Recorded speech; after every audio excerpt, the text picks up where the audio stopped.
मौत निश्चित है। Assalamualaikum guys, oke kembali lagi bersama Draft Movie Review. Piye kabar Ire? Terima kasih buat para penonton setia Draft Movie dimanapun kalian berada. Semoga kalian semua selalu sehat ya. Kali ini Draft Movie sudah merangkum sebuah film yang berjudul Savysachi. Bagaimana keseruan filmnya? Nggak perlu banyak basa-basi, ini dia alur ceritanya.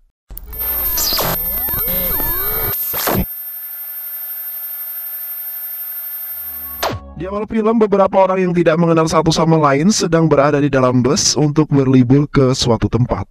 Suatu ketika, dua orang dari mereka sedang membicarakan tentang seseorang yang bernama Arun. Arun adalah seorang yang dulu masuk ke asrama wanita sejak usia 14 tahun. Namun, obrolan mereka itu didengar oleh seorang wanita paruh baya. Dia bertanya kepada mereka apakah Arun yang kalian maksud itu adalah Arun yang menciptakan kamera? Jika iya, maka aku adalah gurunya. Tak lama kemudian, seorang juga mengatakan jika dirinya mengenal Arun. Aku mengenal Arun, dulu aku pernah memukulinya karena mengintip di asrama wanita. Akhirnya, semua orang yang ada di sana mulai bersautan mengenai Arun tersebut. Seorang wanita juga mengaku jika dia adalah mantannya Arun. Aku adalah seorang model, dulu aku pernah bermain film dengannya. Tapi ada seseorang yang mencaci film kami hingga Arun frustasi. Dia lalu murka dan mulai berkelakuan kasar. Aku yang tak ingin kenapa-kenapa lalu memutuskan putus darinya. Lalu seseorang pria yang ada di sebelah wanita itu berkata bahwa dialah yang menghina film itu. Dirinya juga memberikan film itu ulasan bintangnya 0. Mereka saling menceritakan tentang Arun versi mereka masing-masing. Tapi tiba-tiba bus hilang kendali hingga jatuh ke dalam jurang. Seorang pemuda bernama Vikram lalu terlempar dari dalam bus dan jatuh ke bawah. Tapi dia berhasil selamat dan hanya mengalami luka ringan saja. Berita kecelakaan itu telah disiarkan kemana-mana, tapi sepertinya kecelakaan itu adalah kecelakaan yang sudah direncanakan. Karena terlihat daftar-daftar orang yang terpajang di dinding Vikram yang berhasil selamat lalu dirawat di rumah sakit yang ada di sebuah pelosok desa. Dokter berkata jika Vikram satu-satunya yang selamat dari tragedi itu. Dia juga menyampaikan keheranannya kenapa tangan kiri Vikram aktif, sedangkan dirinya pingsan. Mendengar hal tersebut, kemudian membuat Vikram lalu melihat tangan kirinya. Dan masa lalu mengenai Vikram pun muncul. Suatu ketika, ibunya Vikram yaitu Mahalaksmi pergi ke rumah sakit karena merasa perutnya tidak enak. Pada saat itu, Mahalaksmi tengah hamil 4 bulan. Dokter lalu memeriksanya dengan berkata jika Mahalaksmi mengandung bayi yang kembar. Namun salah satu dari bayi tersebut tidak mendapatkan nutrisi yang cukup karena terlalu diambil oleh kembarannya yang lain alias bayinya Vikram.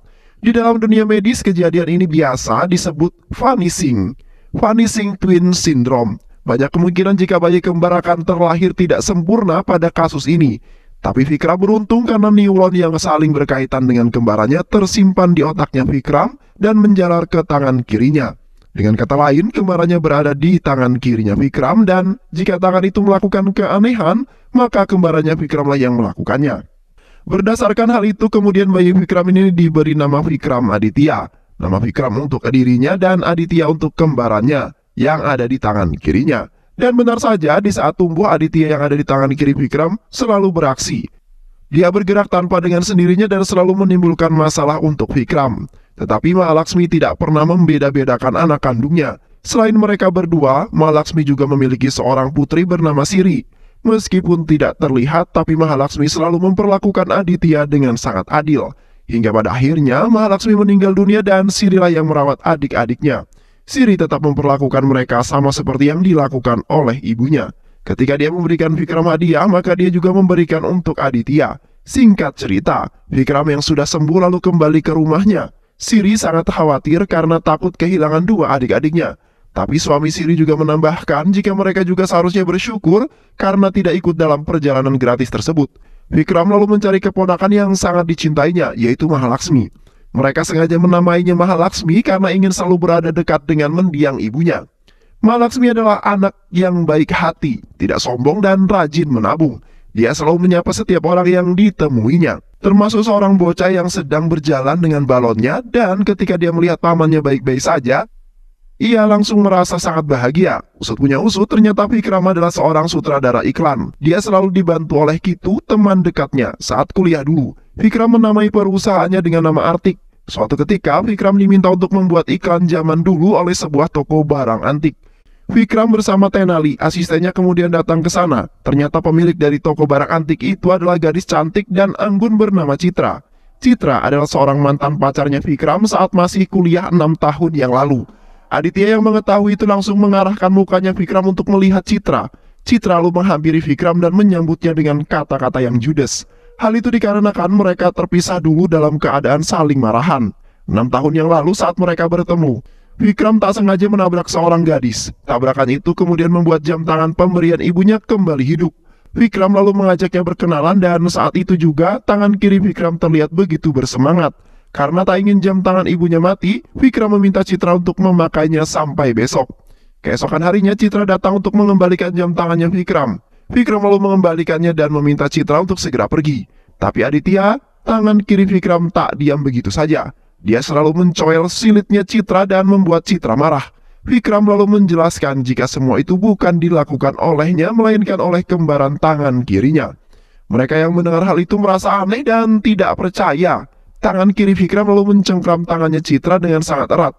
Hal itu membuat Citra kesal, begitu juga dengan Vikram. Vikram lalu memerintahkan Aditya untuk melepaskan genggamannya, dan kemudian Vikram meminta maaf kepada Citra. Dia kembali menjelaskan jika tangan kirinya ini adalah kembarannya. Dia hidup dan memiliki kehendaknya sendiri, tapi Citra tak mempercayainya dan justru menganggap Vikram itu gila. Untuk membuktikan ucapannya, Vikram lalu mengajak Citra minum kopi bersama. Tapi ajakan itu justru diterima oleh temannya Citra yang tangannya digenggam oleh Aditya.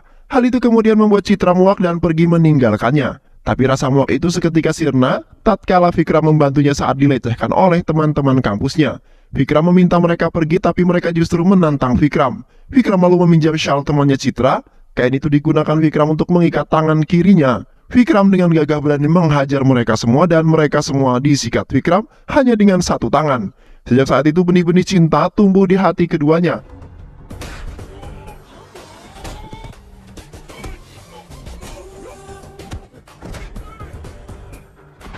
Setiap harinya Citra selalu memimpikan Vikram. Teman Citra lalu menyarankan agar Citra mengungkapkan perasaannya pada Vikram. Keesokan harinya, Citra mengajak Vikram untuk bertemu. Awalnya Citra tak berani mengungkapkan perasaannya. Tapi saat dia ingin mengatakannya, tiba-tiba saja Vikram mendapatkan telepon dan kelihatannya sangat penting. Vikram meminta Citra untuk menunggunya sebentar di sana. Dan dia kemudian pergi meninggalkan Citra. Sejak saat itu mereka tak pernah bertemu kembali dan baru kembali bertemu saat ini. Citra meminta Vikram untuk membuat iklan semenarik mungkin. Hal ini agar orang-orang tertarik dan datang ke tokonya yang bernama Fairwind. Vikram lalu berkata jika dia akan membuatnya semaksimal mungkin besok. Di malam harinya, Vikram lalu menceritakan kepada Kitu jika dia bertemu dengan Citra. Dan ternyata nama artik perusahaannya adalah nama Citra yang dibalik. Keesokan harinya, pengerjaan iklan pun dimulai. Vikram, Citra, dan Maha adalah bintang utama dari iklan tersebut. Mereka menari dan bahagia bersama. Citra terlihat sangat menyukai Vikram. Dan setelah take iklan selesai, Kitu bertanya mengapa Citra sangat dingin kepada Vikram. Padahal Vikram masih mencintainya. Citra lalu berkata bahwa dia juga masih mencintai Vikram. Semua ini dia lakukan karena kesal dengan Vikram yang meninggalkannya dulu. Beberapa waktu kemudian, Citra datang ke kantor Vikram. Citra mengatakan jika iklan tersebut banyak disukai orang. Dia juga berkata, sebuah perusahaan luar negeri juga ingin membuat iklan tersebut. Dan take lokasi akan dibuat di Amerika. Vikram dan Kitu tentu saja senang menerima tawaran tersebut. Di sisi lain, sebuah pajangan foto masih terlihat ada di dinding. Seorang misterius datang dan melempar panah ke foto tersebut yang ada dipajang. Tak lama kemudian, Vikram lalu berpamitan dengan keluarganya karena dia akan segera terbang ke Amerika. Sesampainya di sana, mereka langsung disambut oleh sponsor. Dan keesokan harinya, mereka pun mulai membuat sebuah iklan tersebut. Vikram memikirkan konsep iklan apa yang akan digunakannya. Tapi di saat yang bersamaan, dia menyadari jika Citra selalu memperhatikannya. Vikram lalu mengajak Citra untuk berbincang-bincang malam hari. Tapi Citra tak mau. Vikram lalu menjelaskan alasannya pada saat itu. Tapi Citra tak peduli. Dia muak karena Vikram telah membohonginya. Dia juga berkata jika masih mencintai Vikram. Nama V yang ada di tokonya adalah nama Vikram. Mendengar hal itu, Vikram lalu berkata jika semua ini adalah salah paham. Saat itu, Vikram mendapatkan telepon dari kakaknya. Kakaknya berkata jika dirinya akan dinikahkan paksa oleh ayahnya. Mendengar hal tersebut, Vikram langsung pergi ke sana. Tapi situasi yang tak diinginkan pun terjadi. Ayahnya meninggal karena kesalahan Vikram, dan Vikram selalu dihantui oleh rasa yang bersalah. Dia bahkan tak mengingat kembali janjinya kepada Citra. Saat dirinya sudah tenang, Vikram sebenarnya kembali datang ke kampus untuk mencari Citra. Dia juga terus menghubungi Citra, tapi Citra tak membalasnya. Tak hanya itu saja, Vikram bahkan mendatangi rumahnya Citra, tapi Citra telah pindah dari sana. Citra kini mengerti jika semua itu adalah kesalahpahaman saja. Vikram lalu berkata, jika kau hanya menggunakan namaku satu huruf saja, tapi aku menggunakan seluruh namamu sebagai nama kantorku, ujar Vikram yang kemudian pergi. Citra lalu menyusun huruf artik di mejanya. Kini dia mengerti jika itu adalah namanya yang dibalik. Setelah mengetahuinya, Citra langsung berlari dan memeluk Vikram dengan sangat erat.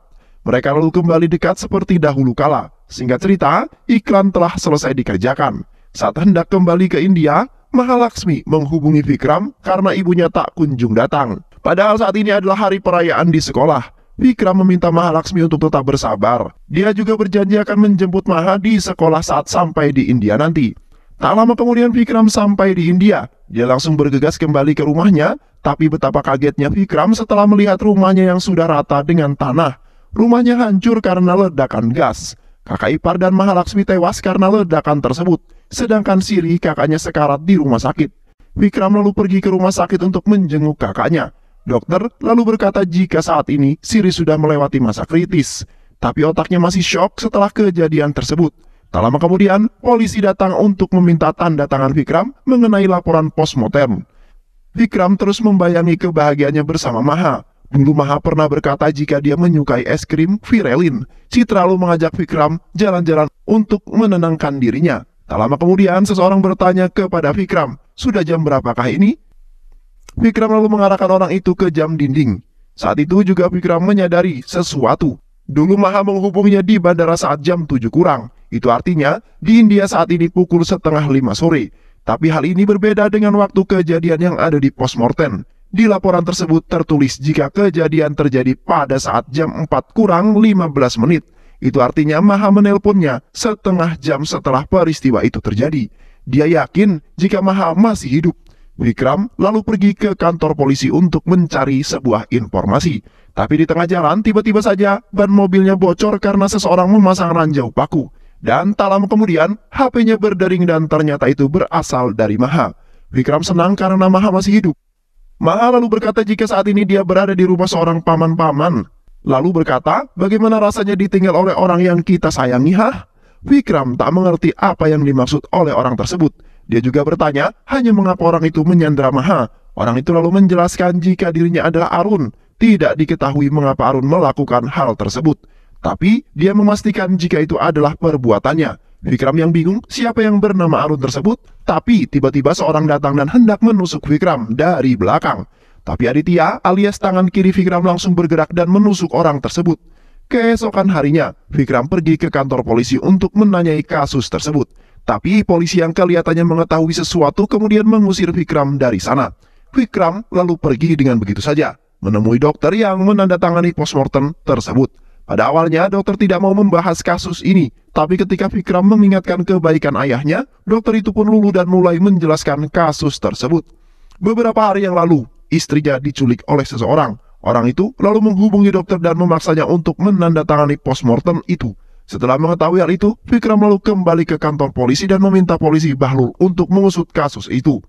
Tapi dia justru mempermainkannya yang kemudian membuat Vikram dan kembarannya kehabisan kesabaran. Vikram berhasil menahan amarahnya tapi tidak dengan kembarannya. Tangan kiri Vikram lalu mencengkram kepala komisaris dan menjedot-jedotkannya ke meja. Tak lama kemudian, Vikram mulai merasa resah dengan kelakuan tangan kirinya tersebut. Dia lalu pergi ke dokter kandungannya dulu dan meminta agar dirinya dipisahkan dengan tangan kirinya itu. Dokter lalu menjelaskan jika dulu dirinya pernah menyarankan hal itu kepada ibunya Vikram. Dokter ingin menghilangkan Aditya dengan cara membunuh sel-sel neuronnya. Tapi ibunya Vikram menolak. Dia ingin kedua putranya itu hidup dan tumbuh bersama-sama. Dokter juga menambahkan lagi pula Aditya adiknya Vikram juga selalu melindungi Vikram dari mara bahaya.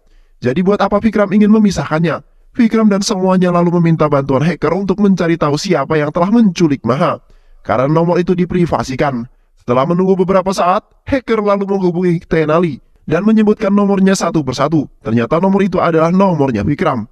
Tak lama kemudian, Vikram mendapat kabar jika dokter biasa yang didatanginya dulu telah tewas dibunuh. Dan tak berselang lama, Vikram juga mendapat telepon dari Arun. Arun menjelaskan jika dia telah membunuh dokter itu dan dia juga membunuh setiap orang yang didatangi oleh Vikram. Kau memang pintar Vikram, tapi aku jauh lebih pintar darimu, karena berhasil membajak nomormu. Arun lalu meminta pelayan yang bernama Nanda Kishore untuk dibuatkan sebuah teh. Arun sangat menyayangi orang-orang yang setia pada dirinya. Hal itu dibuktikan dengan Arun yang memberikan Nanda kartu kreditnya. Arun meminta agar Nanda membelikan istrinya kain sari yang baru. Beberapa hari kemudian Arun kembali menghubungi Vikram. Tapi kali ini dia menyanyikan lagu daerah asalnya. Arun tertawa dan berkata jika dia ingin menuntut Vikram untuk bertemu dengan Maha. Dia lalu mengarahkan Arun untuk pergi ke lokasi yang dimintanya. Vikram tanpa pikir panjang langsung pergi ke sana dengan ponsel yang masih terhubung dengan Arun. Di tengah jalan dia mendengar lagu yang dinyanyikan Arun di sebuah warung. Arun lalu meminta Vikram untuk mengambil sesuatu di warung tersebut. Tapi tiba-tiba bukti transfer rekening Vikram masuk ke ponselnya. Arun telah mengetahui semuanya mengenai Vikram, tapi Vikram tak peduli dengan hal tersebut karena dia hanya ingin menyelamatkan Maha. Arun lalu meminta Vikram untuk mengambil sesuatu di sebuah mobil merah. Vikram yang berhasil menemukannya langsung mengambil warung itu. Tapi dia menemukan bocah penjual balon dulu yang sudah dalam kondisi sekarat. Arun lalu meminta Vikram untuk segera pergi ke stasiun. Tapi dia menolaknya. Dia ingin membawa anak tersebut ke rumah sakit. Saat dia hendak pergi, tiba-tiba saja tangan kiri Vikram yang sepertinya tahu sesuatu mencengkram mobil tersebut dengan sangat keras. Tapi Vikram berhasil melepaskannya dan bergegas membawa anak itu ke rumah sakit. Baru setelah itu dia pergi ke stasiun. Tapi sesampainya di sana, tas milik Vikram dijamret oleh seseorang. Vikram lalu mengejar penjamret itu, tapi Arun menghentikannya. Arun mengancam jika Vikram terus masuk ke gerbong 6, 10 menit lagi, Vikram lalu berlari menuju gerbong 6. Karena kehausan, Vikram lalu meminum air yang ditemukannya. Tapi tiba-tiba, suara pengumuman terdengar jika kereta akan berangkat 30 menit lagi. Vikram berlari dengan sangat kencang, tapi di saat yang bersamaan, kesadarannya mulai hilang perlahan-lahan. Ternyata air yang diminum Vikram itu telah dicampur oleh obat bius oleh Arun. Vikram dengan sengaja memukul trafo listrik di sana. Dia berharap jika setruman itu bisa membuatnya kembali sadar. Dan benar saja, Vikram kembali gahar dan berlari dengan sangat kencang. Dia berhasil melihat Arun dari kejauhan, tapi tiba-tiba dia jatuh pingsan karena tubuhnya sudah tak sanggup lagi. Entah bagaimana, Citra kemudian berhasil menemukan Vikram. Tapi Vikram kini menyadari jika dia hanya dipermainkan oleh Arun. Vikram yang mengingat semua lokasi yang diperintahkan oleh Arun, lalu menggambarnya garis di peta. Dia tidak mengerti garis, maksud dari garis tersebut. Tapi tangan kiri Vikram tiba-tiba bergerak dan membalikan peta tersebut. Vikram mulai merasa lelah dengan tangan kirinya itu. Dia yang mengingat jika tangan kirinya pernah menggenggam mobil merah itu, lalu penasaran dan hendak pergi ke sana, tapi sebelum itu dia menyegel tangan kirinya agar tak bisa bergerak. Sesampainya di sana, Vikram melihat angka 21 yang ada di dalam mobil.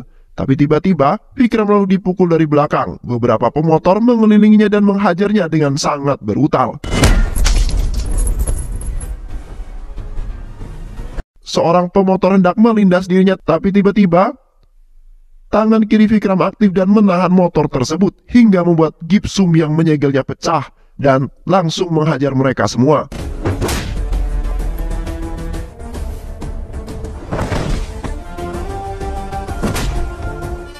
Vikram kini mengerti apa yang dimaksud oleh dokter. Jika Aditya, adik yang memang melindunginya tanpa disuruh. Vikram lalu mencoba menganalisis apa arti dari angka 21 itu. Tangan kiri lalu melempar sebuah bus yang membuat Vikram mengingat kejadian waktu itu. Dia menyadari jika semua penumpang dalam bus tersebut adalah 21 orang. Dia juga mengingat jika saat itu merasa semua tengah membahas mengenai seseorang. Tapi dia lupa siapa orang tersebut. Tangan kirinya lalu menunjuk ke peta dengan garis inisial. Saat itu juga Vikram mengingat jika mereka membahas Arun. Vikram meminta semuanya untuk mencari tahu hubungan Arun dengan kejadian itu. Dia lalu memaparkan setiap penumpang bus dan menceritakan sosok Arun menurut penggambaran para penumpang.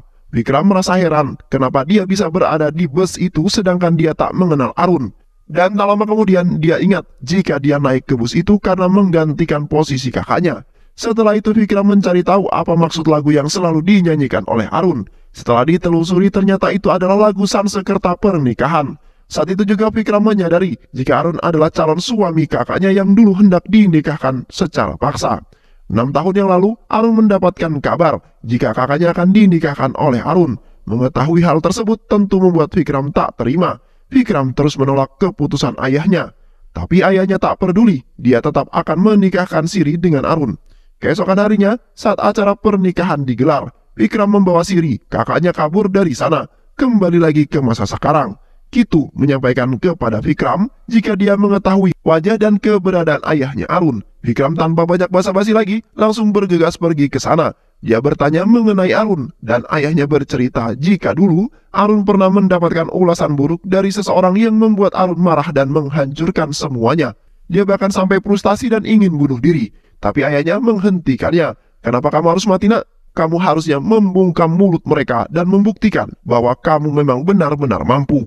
Beberapa waktu kemudian, ayahnya terkejut dengan bermacam-macam foto yang ada di kamarnya Arun. Ayahnya mempertanyakan maksud dari semua itu. Arun lalu berkata jika semua yang disampaikan ayahnya adalah benar. Ayahnya benar tentang semua itu. "Jika aku tidak bersalah, kenapa aku harus mati? Yang seharusnya mati adalah orang-orang yang menghina karyaku," ujar Arun. Padahal ayahnya ingin agar Arun membungkam mulut haters dengan karyanya yang baik. Tapi Arun berkata jika selama ini terus memberikan hal yang terbaik, tapi mereka masih saja menghina dan mencari keburukan karyanya. Arun ingin membunuh semua orang yang menyakiti dirinya. Sejak saat itu, Arun kemudian pergi entah tahu kemana. Vikram kini mengerti siapa Arun yang sebenarnya. Di saat yang bersamaan, Arun menghubungi dan berkata jika dia kagum dengan pergerakan Vikram. Arun berkata jika dia sangat puas karena telah menghabisi semuanya. Kini hanya Vikram sendirilah yang tersisa. Vikram lalu bertanya mengapa Arun melakukan semua itu. Padahal itu hanya perkara kecil. Tapi Arun menegaskan jika semua itu bukanlah perkara kecil. Dulu saat umurnya 14 tahun, dia berhasil menciptakan kamera. Tapi seseorang memfitnahnya dan berkata jika kamera itu Arun gunakan untuk merekam gadis-gadis di asrama wanita. Akibatnya, Arun pun dipukuli dan dipermalukan di depan umum. Bahkan, gurunya juga percaya dan mengeluarkan dari sekolah. Kemudian saat dia membuat film dokumenter dengan pacarnya, seseorang malah memberikan sebuah ulasan buruk padanya. Dan pada saat dia mencintai seseorang wanita, wanita itu malah dibawa kabur oleh adiknya. Setelah berhasil membunuh semua orang, kini hanya keluarga Vikramlah yang tersisa. Arun lalu datang dengan menyamar sebagai petugas gas. Dia lalu memasangkan bom yang dibawanya di sebuah tabung gas. Dan, duar, bom itu dan gas itu meledak menewaskan kakak iparnya. Tak lama kemudian, Arun menyadari jika Maha, anak gadisnya Siri, tidak ada di rumah itu. Dia lalu pergi ke sekolah untuk mencarinya. Saat dia hendak tertabrak truk, Maha menarik tangannya Arun. Sejak saat itu Arun berubah dan malah menyayangi Maha. Dia menganggap Maha sebagai anaknya sendiri. Itulah mengapa Doa sengaja menculik Maha dan merawat dengan baik. Arun berkata jika Vikram tak perlu mencemaskan Maha karena dia merawatnya dengan sangat baik. Arun juga menambahkan jika semua yang dimiliki Vikram akan segera hilang.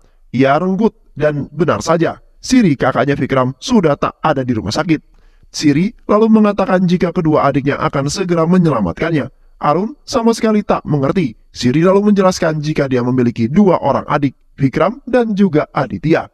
Arun tidak akan bisa melihat Aditya karena Aditya berada dalam jiwanya Vikram. Mereka hidup di dalam satu raga yang sama. Arun tidak akan bisa menghabisi Vikram karena selama ini Aditya selalu melindunginya. Vikram yang seharusnya mati saat jatuh ke dalam jurang itu, tapi Aditya berhasil menyelamatkannya.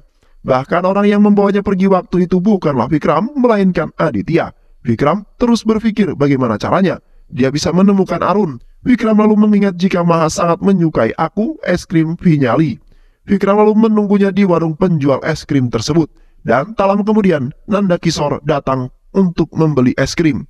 Vikram curiga dengan gelagat Nanda, karena dia selalu saja kembali setiap 3 jam sekali. Dia lalu mengikuti Nanda Kishore, hingga akhirnya sampai di sebuah pabrik. Vikram terus mengikutnya hingga masuk ke dalam pabrik. Vikram yakin jika pabrik itu adalah markasnya Arun. Apalagi dia melihat sebuah ruangan yang penuh dengan mainan. Dan benar saja anak buah Arun lalu datang dan menyerangnya. Tak lama kemudian, Arun menunjukkan wajahnya. Anak buah Arun lalu datang mengelilinginya. Tapi Vikram berhasil mengalahkan mereka semua.